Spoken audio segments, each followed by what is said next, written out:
Did you know that ISIS captured 21 Coptic Christians in December 2014 and then went on to martyr them in February 2015? Welcome to my page where I discuss international relations, culture, and history. If you're interested in anything international, make sure to follow this page.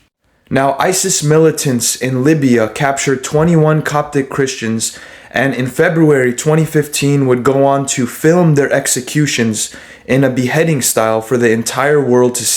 There was international outrage when these videos were released, and former President of the United States Barack Obama failed to identify them as Christians, which outraged the Christian community because they specifically died for their faith.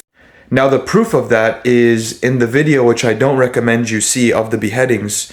One of the ISIS militants gives a speech where he falsely accuses the Christians of being crusaders and that they must pay. Now, if you know anything about history, the Crusades were fought by Western European Christian denominations and not necessarily Eastern Orthodox.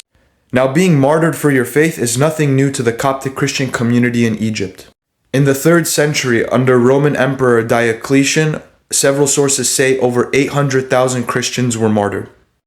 Now, all the information that I just stated actually inspired a German professor to go to Egypt in 2011 and to conduct field work on martyrdom. The German professor would actually witness the 2011 bombings on New Year's Eve in a church in Alexandria. The German professor developed a research question with how do Coptic Christians deal with these terroristic events? In other words, how do they cope with the collective trauma? And she found that it was visual narratives. Now, after the 2011 bombings, there were a lot of graphic images, especially of those that were injured and deceased at the church. Coptic Christians would then take these images and turn a deceased body into a heavenly body, turning a graphic event into a heavenly event. Now, the German professor was initially frustrated, as she writes in her essay, because she wanted to focus more on the perpetrators of the crime, which was radical Islam. However, the Coptic Christians didn't seem to be interested in that. They seemed more interested in other more spiritual things. Now, since the 20th century, nation building in Egypt would be heavily influenced by radical Islamic components coming from Saudi Arabia. This would lead to a lot of discrimination and violent attacks against Coptic Christians.